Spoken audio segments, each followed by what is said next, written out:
Welcome to the Deaf Kid Show. Let's go. Hey, yo! Hey. Here he comes. Y'all ready? I don't think y'all ready!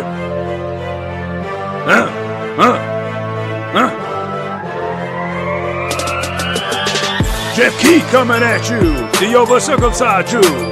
Travel the world telling jokes, eating eggs with no fucking yolks. Low-cal, SoCal, he pulls out the knife and he strips your gal. This is his podcast, maybe this one will last. Probably not the one that he's got. He's only half minus success. That's why he brought in D to the M to the X. He's finally about to blow. Welcome to the Jeff Key Show. All right, what's up, everybody? Welcome back to the GK Show. Been sick for about a week here. I'll probably cough a lot. There it is during this podcast. And I'm out of the country working, so trying to crank out some episodes while I'm in town. I'm going to Las Vegas next week, the 25th through the 31st. I'll be performing at the LA Comedy Club at the Stratosphere, inside the Stratosphere Hotel in Las Vegas. So make sure you come out to that if you're in Las Vegas. So Las Vegas is one of those cities where people will routinely ask me, hey, are you going to be in Vegas this week? Because people take trips there, obviously. So here are a couple of things that I've just jotted down, and I got some more interviews lined up with some people. Hope you guys enjoyed the one with Pete Giovine. That was a fun one. Okay, so I've been to Honduras twice in the last month and a half, and it's a small airport in Roatan, and so I basically recognize the people who work for the airline, right? Because it's a very small airport. You go through immigration there, but it's just like these 5 people sitting at some desk that's like higher than you, and it's kind of like you go to the pharmacist or something, and you go through. So the first time I was going, I went through as I'm boarding the plane. Okay, this is boarding the plane. I've been through security, I've been through immigration, all that stuff. I'm boarding the plane, walking on. This girl smiles at me and goes, "Oh, like you need to go here, like the extra security check." So I'm like, okay, what? It's like some random thing. No big deal. Happens. I fly all the time. Happens every now and then. So I have to go over to this other girl who doesn't look friendly. She goes through all my shit, okay? All my shit. I just have a carry-on bag and a backpack, but she's going through it. She's going through it kind of violent. I don't like the way she's going through it. You know what I mean? They always like repack your shit for you, and it's like, I travel with small luggage. Like I pack pretty precise. You know what I mean? I travel all the time, and they're just slamming shit back and just like running their hands all through your stuff. Here's what really bugged me. I have a backpack. I have this leather backpack, pretty expensive, not like thousands of dollars, but pretty expensive backpack that I really like. The zipper, this lady is being rough with the zippers. I thought she was going to break the zipper on my nice backpack, my nice leather backpack. So here's the thing. No big deal, okay? First time I go through, hey, shit happens. You know, you get the random extra check. By the way, I was the only person on that flight who got that. Nobody in front of me got it. And then I was like, nobody as they're going by got it. I looked like I was like the last one to board the plane. So I was the only person to get the random check. I'm like, all right. Okay, whatever, you know, you got a good life. Don't let this get you down. So, yeah, you guys can probably guess what happened. The next time I'm boarding the plane, just the other day, same girl. And like when I hand her my ticket, you know, I'm like, oh, hey, I remember you, you know, like kind of friendly, like, hey, you know, like she probably remembers me too. You know what I mean? Like not a lot of people, I don't know, a lot of people, whatever, but whatever. So she smiles at me like, yeah, and then goes, you got to go to the random security thing again. And you know, you kind of keep it together with security, even if they're kind of giving you shit. You're like kind of like, hey, it's airport security. You don't want to cause a problem, right? I was so shocked that this happened to me again. My body, I just go, what? Out loud, I go, what? And she's like, yeah, you know, like still kind of smiling, but now I feel like it's a bullshit smile. I feel like it's not like a friendly smile anymore. So I go, what? Huh? I go, again? I go, you don't remember me? And then she was just like, you gotta go, you know, right there. And then I look over, same bitchy chick with the no smile, ready to go. And I'm like, this is the girl that's shitty with my zipper. And I had the same luggage, by the way, guys, as I had last time. So I go, is this random? I'm like saying kind of to both of them, like as I'm walking over there, like I'm complying, but I'm also kind of just blown away. And I go, is this random? And they're like, yeah, it's random. And I go, but it's like my voice is just going high and I'm saying no words. I'm like, last time, same guy. I'm the same guy. So then as the girls like going through my stuff this time, I was just kind of more oh, by the way, they don't just go through your shit. I have to take my shoes off. They're swabbing my hands. They're swabbing my feet. They're like patting me down, all this stuff. So I just go, hey, I go, just to be clear, this is random. And she just kind of like nods at me. And I go, don't you remember last time? You did the same thing last time.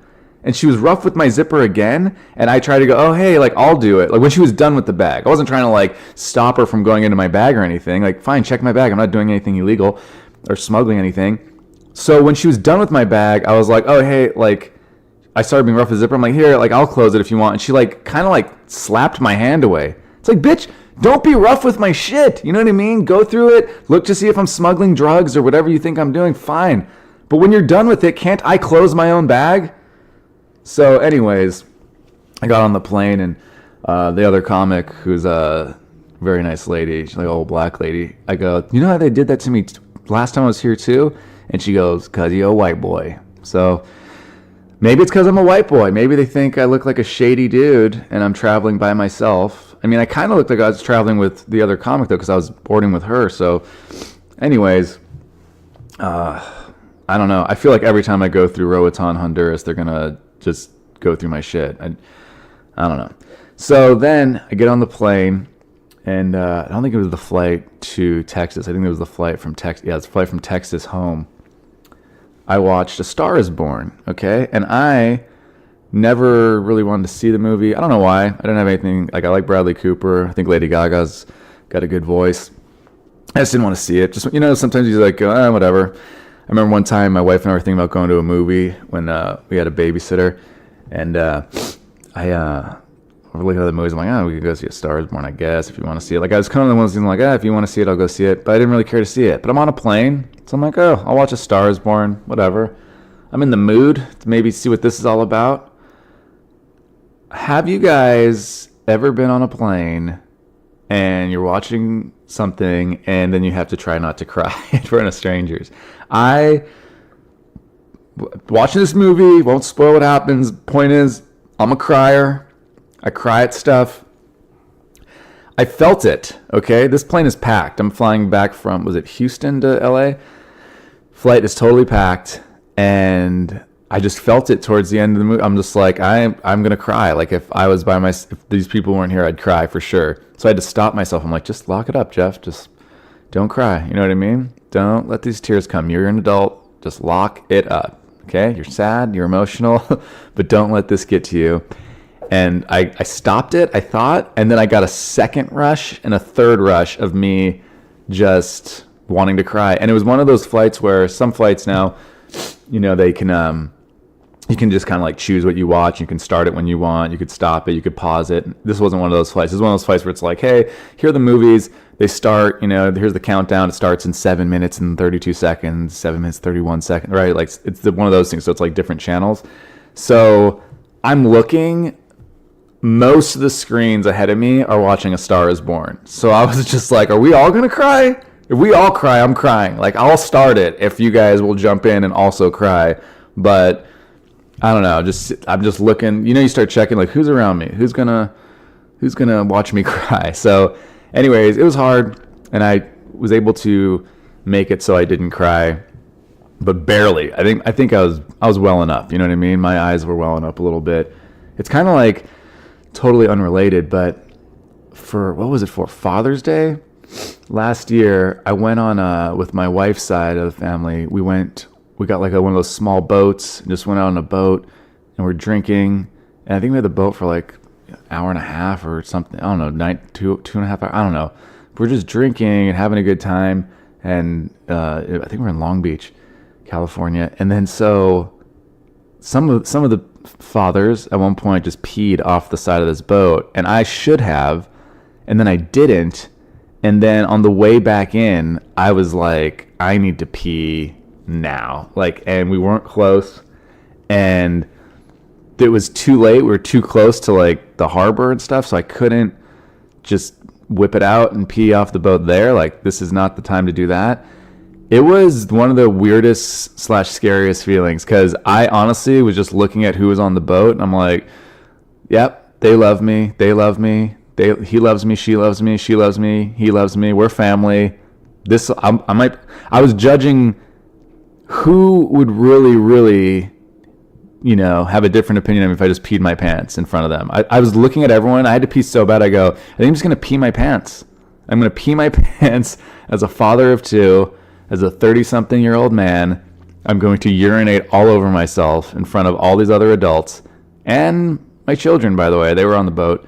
And, they wouldn't remember, but they'd definitely hear the story. And that's what I was doing. I was looking around, just gauging, I think I'm going to piss myself, and everyone here is still they're going to love me. It's going to be a funny story. Luckily, I didn't pee myself. I don't know, I'd never hurt. It'd never been this bad. I've had, you've been in traffic and you have to pee. I got off the ship and I felt so bad, didn't care about my wife and kids. I jumped off the boat. I got off the boat. I did this weird run. Like, my body couldn't even stand up straight. And I finally found a urinal, and best pee of my life. So anyways, kind of the same thing, looking around, gauging everything.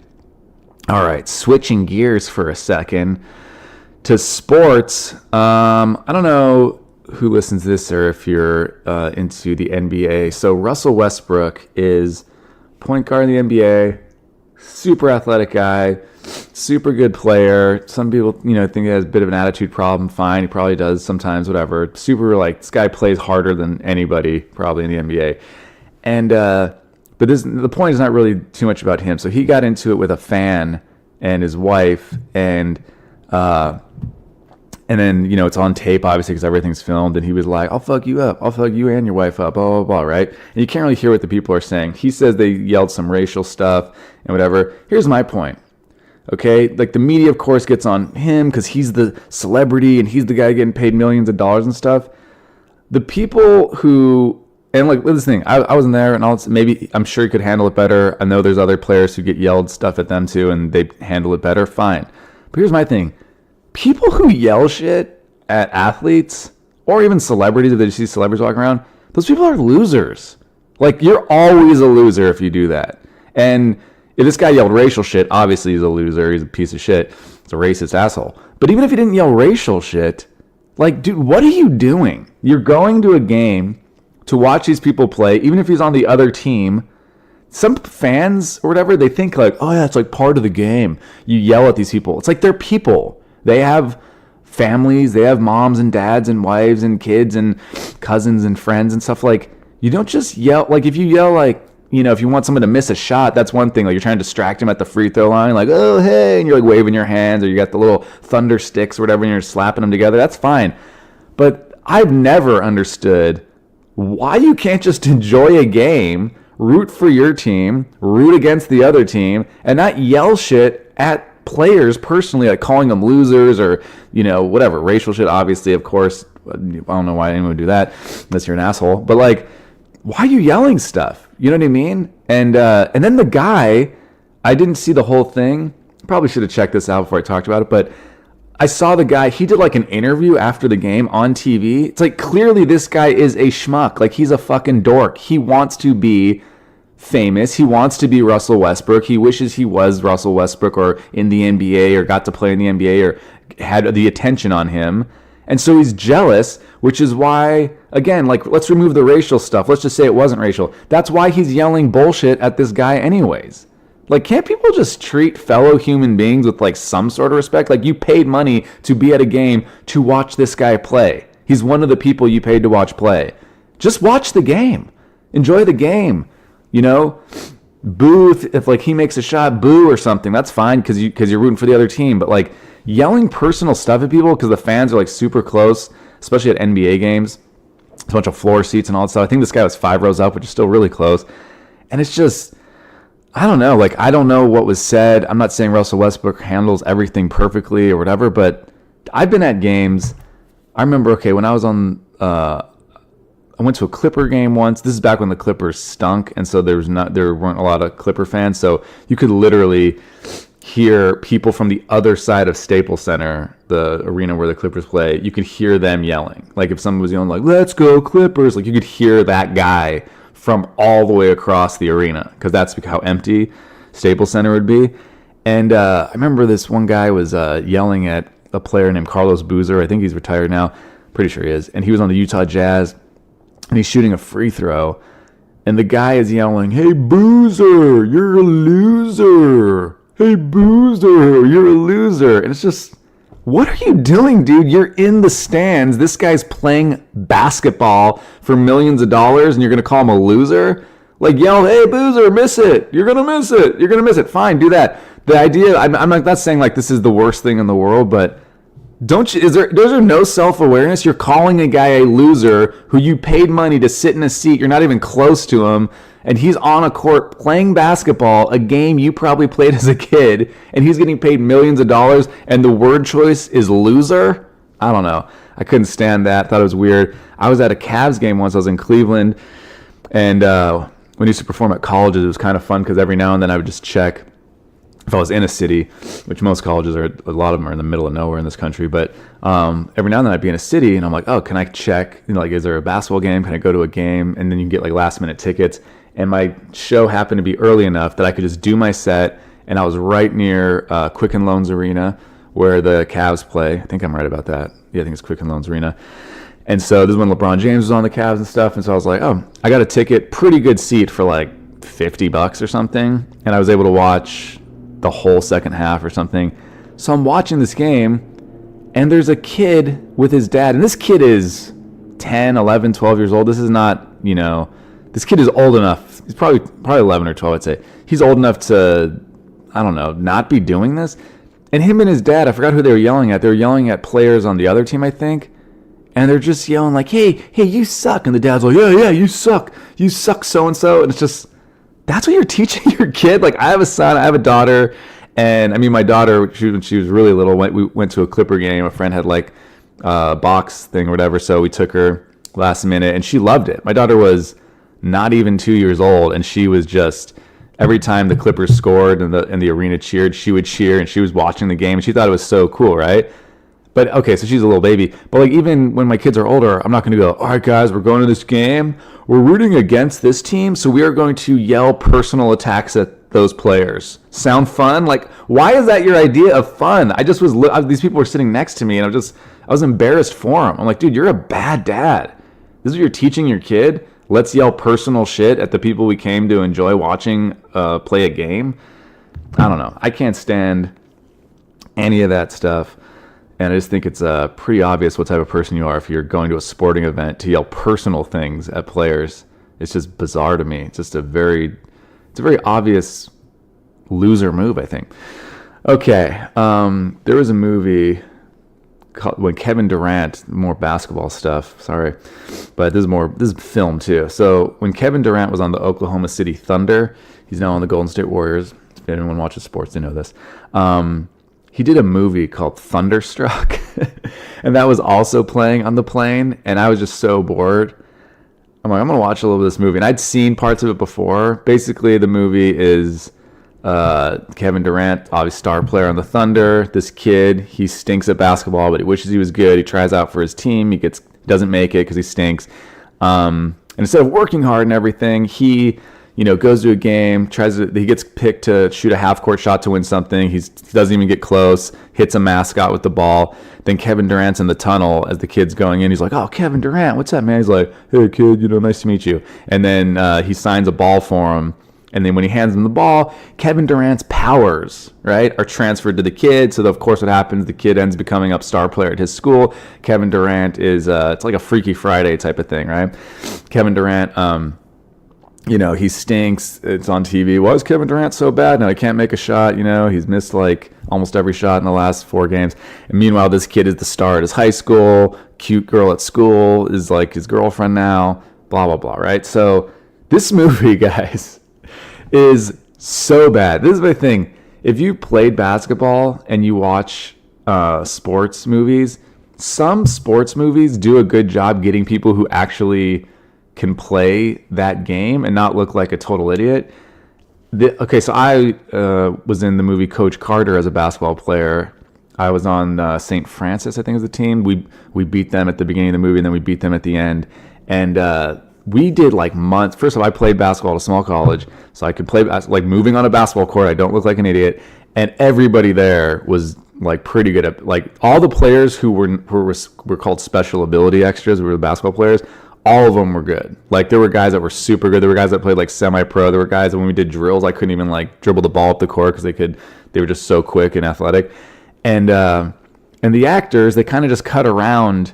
You know, some of them could play, they could move, they could dribble, and they could shoot, and they were like really good. And then some of them couldn't. Like Channing Tatum wasn't really a basketball player. I think he played football or something in high school. And so, you know, Channing's character, we sometimes had to shoot like a bunch of different takes for him to make a shot. Same with Rick Gonzalez. Rick wasn't like the best like basketball player, but then Rob Richard and what's that guy's name? He was in Sunset Park too. Oh, my computer I thought.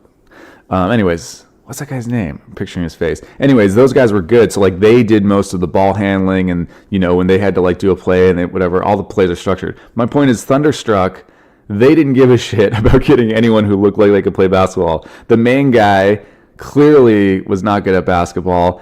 And even the guys, this is what bugged me, even the guys on the team that were supposed to be the star guy, like the guy who was jealous of him at first and he kind of stole that guy's girl or whatever, that guy clearly stinks. Like, you could just tell by the way they're moving around. And here's the other thing. Okay, I'll get off this because I'm sure no one even cares about this. That movie, talk about not holding up. Oklahoma City hates Kevin Durant now because he left Oklahoma City. And basically, if you guys don't follow sports, here's what happened. The Oklahoma City Thunder a few years ago, they had the Warriors in the playoffs. It's a 7-game series, and they were up 3-1, and they had to win one more game out of the next 3, and they would have gone to the NBA Finals, and then they probably would have had a really good shot at winning. Who knows? And they blew the 3-1 lead.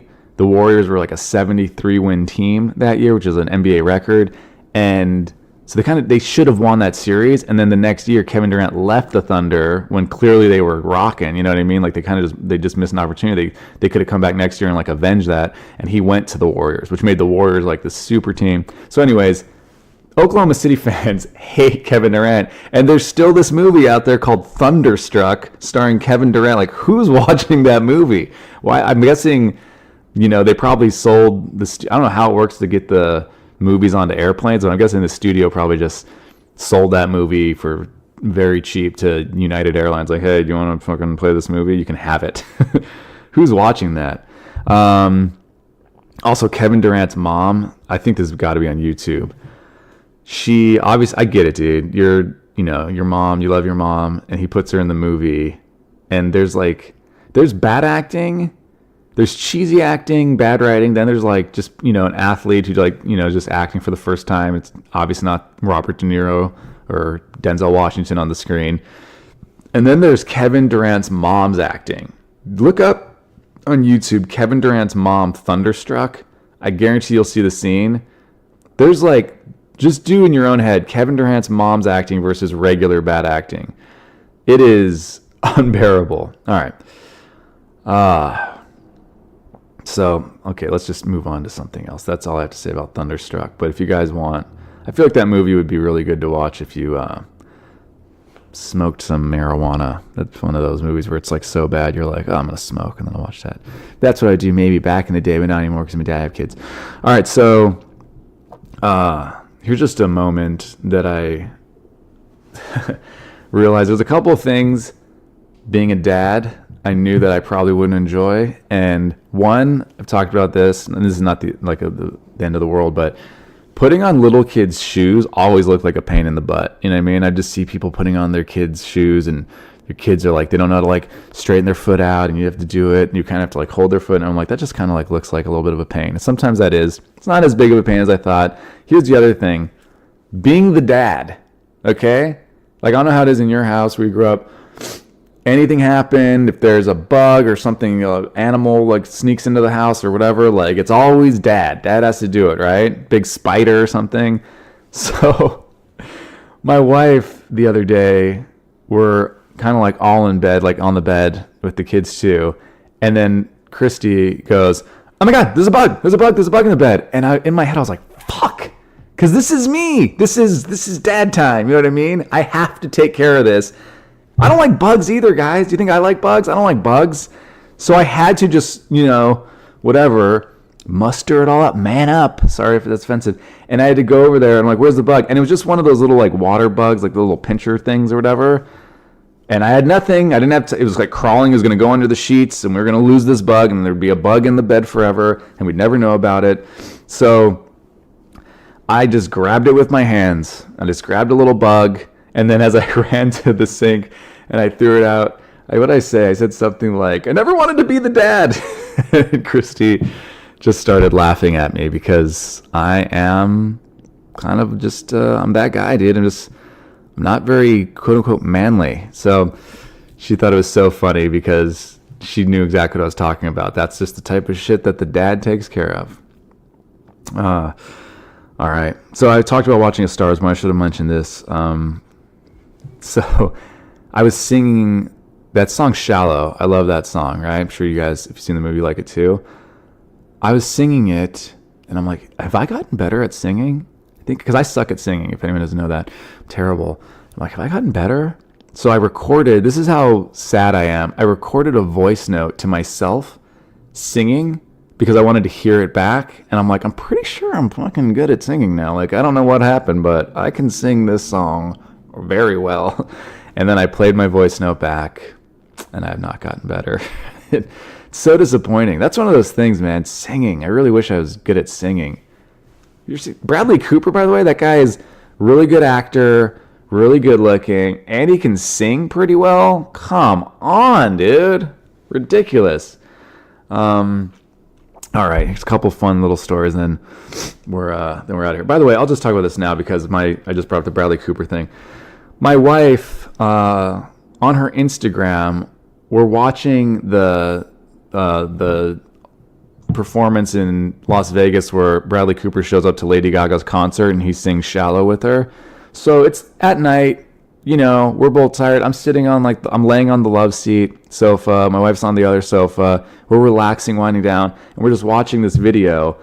And I look over and I thought I saw my wife filming me. I'm like, "Are you filming me?" And then she's like laughing and stuff. Next thing I know, in her Instagram story, there's this video that says, "Oh, get you a man that looks at you the way Jeff looks at Bradley Cooper." Okay, so and of course all her friends are writing her. She's telling me the next day, like, "I'm getting so many funny direct messages about that about you watching Bradley Cooper." Guys, like I said, I've been sick. I've been sniffling probably on this podcast. So I'm sniffling in the video. So it looks like I'm crying watching Bradley Cooper and Lady Gaga singing. And then also at one point I lick my lips. Okay, little context here, guys. Christy just made really spicy ceviche, and even she said, like, "Oh, this is super spicy." Now, we both like spicy stuff. She can handle a little bit more spicy than me, but I love spicy stuff. But my lips were burning. So my lips were still kind of burning. So I licked my lips at one point. I'm sniffling. It looks like I'm wanting to blow Bradley Cooper, and I'm crying at the same time. So I just love how she puts that on there, and everyone just sees me staring and licking my lips, and yeah. So, anyways, my wife, dude, I gotta get her back somehow. All right. On a happier note, my daughter said, I don't know sometimes if she knows what she's saying. Sometimes she definitely does, and sometimes it's just kind of like, does she know what she's saying? So I don't know. This time was one of those times, but she said, "I want to see one of your shows, Daddy. I want to see one of your shows." So I said, "Oh, you want to see one of my shows?" She's like, "Yeah." So I pulled up a YouTube clip of me, I think at the Laugh Factory, and she's watching it. It was so cool. She's like, "What you doing, Daddy? What you doing?" And I'm like, "I'm talking into a mic. I'm doing my job." And then she heard the people laughing on the video, and she goes, "What are the people? What are the people doing? What are the people doing?" I'm like, "They're laughing." I go, "Because Daddy's funny, like, I don't know." And then she was like, "You're so silly, Daddy." Well, this is during the video, right? She's like, "You're so silly, Daddy." And then she goes, halfway through the video, she goes, "Mommy's turn. Mommy's turn." I don't know if I'm just coming off like one of those guys who's talking about his kid, like, "Oh, isn't this so great?" And everyone's like, "Bored, dude. Don't care about your kid." But I thought it was so cute. She said "Mommy's turn," like mommy, like Christy does stand-up too. And I was going to cut to a video of her doing stand-up. And then when the video was done, this is so cute. she puts her head in her hands and she's like, "You're so funny, Daddy. You're so funny." And I think she was just trying to pretend that she got what was going on in the video. Anyways, melted my heart, my daughter. So that was cool. She watched that. Hopefully someday she can come to shows and I'll have a good career going again and stuff. Anyways, all right. So this is a product that I don't have any reason to endorse, but I'm endorsing it. My wife said that she has, she said her ear, she probably doesn't want me telling this story, but whatever. Maybe this is her payback for that video. I don't think it's good enough payback. But my wife said that she has a lot of wax buildup or something. She has a problem. She used to have to go to the doctor and like they drained her ear once because she said she could barely hear out of one of her ears. So I was like, oh, like I've heard on like this, couple podcasts I listen to, there's this thing, Wax RX, and I could, I'll get that and we'll try it. Like supposed to like clean out your ears, So what you do basically is you put this little solution in your ear and you tilt your head to the side and then you wait 5-10 minutes and then you get this warm squirt bottle basically and it has like a little skinny tube attached to the end that you could like stick in someone's ear, and then you put a little plastic like a water basin thing on, like next to your head so it catches all the water that and then somebody just starts blasting water in your ear, like warm water, and like all this wax is supposed to come out, right? So we did my wife first because she's the one that had the problem, and I'm like, oh, we'll do my ears too because obviously I haven't done this, so I'm sure I have some buildup as well. And I am squirting this in my wife's ear, and at first, kind of nothing's happening, and out of nowhere, sorry if this grosses you out, just chunks of wax. The only way I can kind of describe what it looks like is, when you're sick and you blow your nose and there's like the snot, but then there's like the big boogers in the snot. So just pretend it's like those big boogers. Like that is just coming out of my wife's ear. Chunks, right? And I was like, oh my God. Oh, like as I'm squirting, I'm like, oh, this is so gross. This is so gross. And then as I'm saying that, it hit me in the eye. Like the water, like the earwax, gross, blasted water hits me in the eye. And I was like, oh my God, it got in my eye. And then as I said that, I go, oh shit, it got in my mouth. So my wife's earwax water, this is love, guys, goes in my eye, in my mouth. And here's the thing, though, totally worked. So I endorse this product. My wife said she could hear like 100% better out of that ear. We did her other ear, and some stuff came out, but not as much. But the bad ear, where she said she was having a real problem, a bunch of stuff came out. My ears, like barely anything came out, but I did feel like I could hear a little bit clearer. Could just be a placebo effect for me, but I did feel like it did something. So Wax RX, guys, and I'm sure there's promo codes you could find online. All right, a couple more things. I was reading my daughter one of those books where they're like, there's a picture and a letter, and so you're like teaching the kid like, this is an apple, A for apple, right? A, apple, and then so they're learning apple, A, apple, right? They're learning the letters. So I don't really know what to say about this, but it just kind of annoyed me. We get to some of them, and like, so one it's like G for goldfish, right? And I go, Leia, what's this? G for, and she goes, fish. So I was like, correct, right? Like, I mean, this book, what are they doing? Why don't you just say G for gold? Why don't you do like a pot of gold or something? I guess then they could mess up and say coins, but she was technically right. So I didn't know what to do. I go, but goldfish is a goldfish. So she's kind of like, what? Fish. Like I fucking nailed that. And then I go D for, and it was a picture of a dog. I go D for, what's that, Leia? She goes, puppy. Again, I was like, yep, like that's a puppy, but it's the dog too. So she's kind of like, what? D for puppy? So it's G for fish, D for puppy. And then F, there's a picture of a fire truck.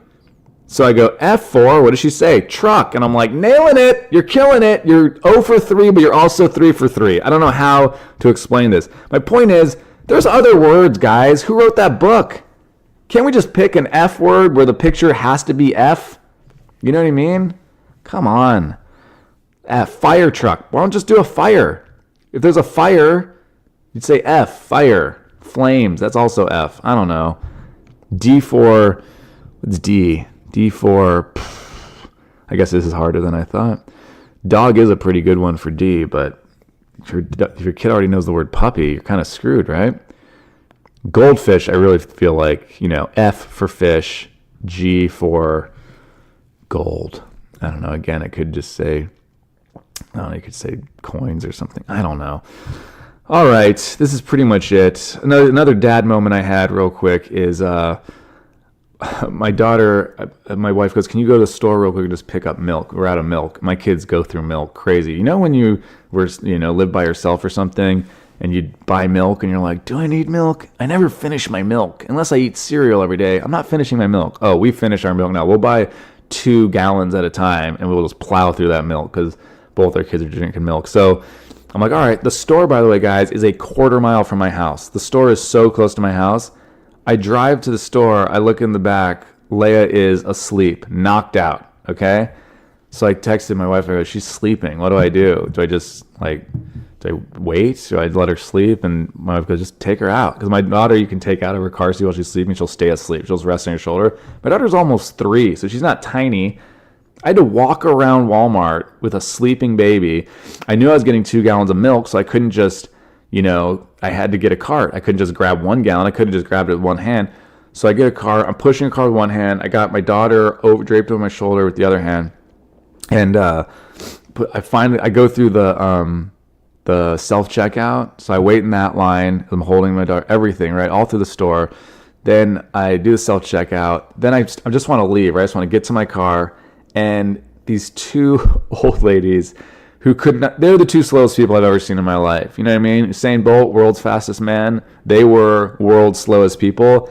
Instead of just kind of letting me by, and again, I have the cart. I could have just swung by them easily.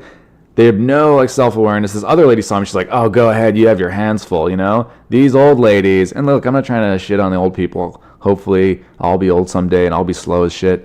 But it's dude, they just shuffling out. I'm telling you guys, snail's pace. At this point, I'm holding my daughter for a while. Got this car. I am done, dude. I just want to get to the car and everything. Oh, and also, I wanted to rent A Star Is Born. Let's just tie a nice little bow on this episode. I wanted to rent A Star Is Born so my wife could see it because I told her she'd really like it. So I was going to get it at the Red Box, right?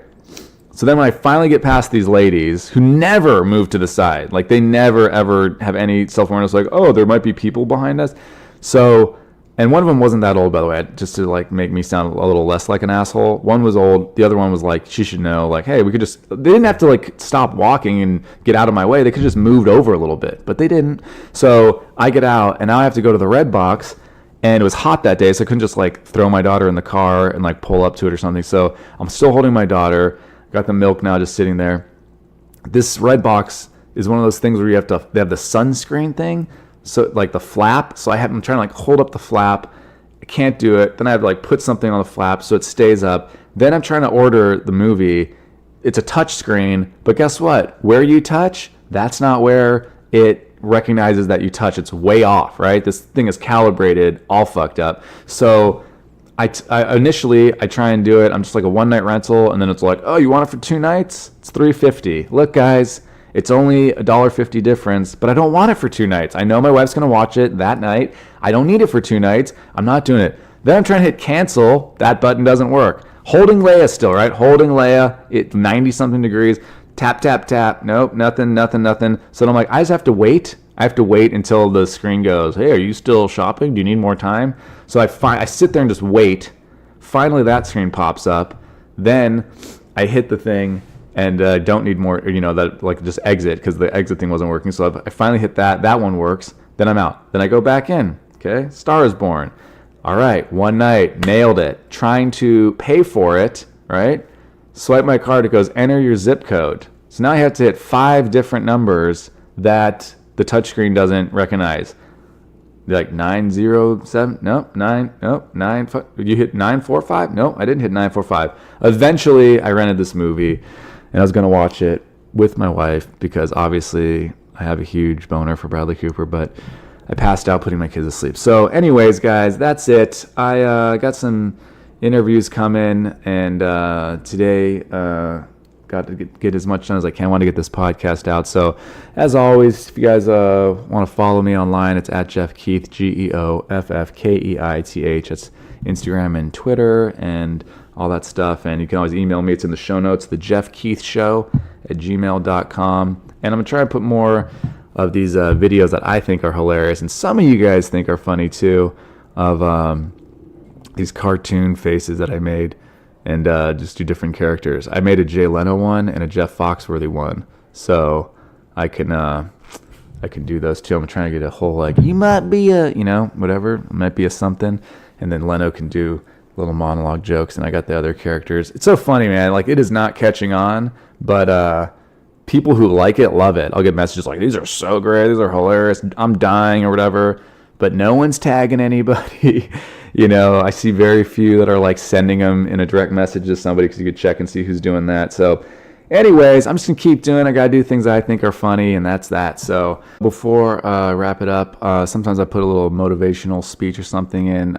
Today I'm going to put a clip in, a short clip, 2-minute clip, about Rabbi Abraham Twersky talking about what real love is. Today's the anniversary of my grandfather's death. He died 6 years ago, and my grandfather was my hero. My grandfather dedicated his entire life to giving to other people and doing things for other people. He did so many charity things that I didn't even know at his, I knew a lot of them, but I eulogized him, but, people who worked with him, knew him, eulogized him, and one of them was listing off all the stuff that my grandpa did, and I was like, geez, I didn't even know about half that stuff.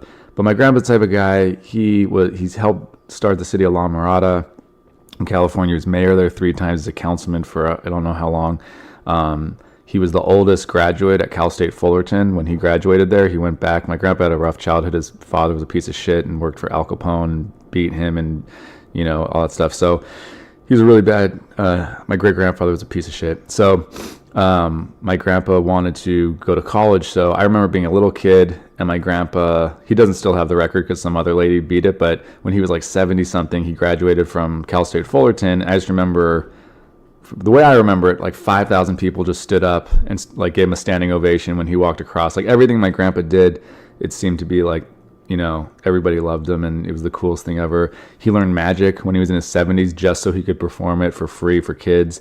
He was constantly, up until like the last 6 months, year of his life when he got really sick, he was every day he was doing stuff like for free for people, for Meals on Wheels or helping people with whatever. And so he was the best, and he was all about giving. So I thought this was a good little clip, just 2 minutes, about this rabbi's talking about love. Love is a word that in our culture has almost lost its meaning. There's a very interesting story about the Rebbe of Kotsk, who came across a young man who was clearly enjoying a dish of fish that he was eating. And he said, young man, why are you eating that fish? And the young man says, because I love fish. He says, oh, you love the fish? That's why you took it out of the water and killed it and boiled it. He said, don't tell me you love the fish. You love yourself. And because the fish tastes good to you, therefore, you took it out of the water and killed it and boiled it. So much of what is love, right, is fish love, right? And so, young couple falls in love. Young man and young woman fall in love. What does that mean? That means that he saw in this woman someone who he felt could provide him with all of his physical and emotional needs. And she saw in this man somebody she feels that she can write. That was love, right? But each one is looking out for their own needs. Right? It's not love for the other. The other person becomes a vehicle for my gratification. Too much of what is called love is fish love. Right? An external love is not on what I'm going to get, but what I'm going to give. We had an ethicist, Rabbi Dessler, who said the people make a serious mistake in thinking that you give to those whom you love. And the real answer is, you love those to whom you give. Right? And his point is, if I give something to you, I've invested myself in you. Right? And since self-love is a given, everybody loves themselves, now that part of me has become in you, right, there's part of me in you that I love. Right? So true love is a love of giving, not a love of receiving. Thank you for listening to my daddy.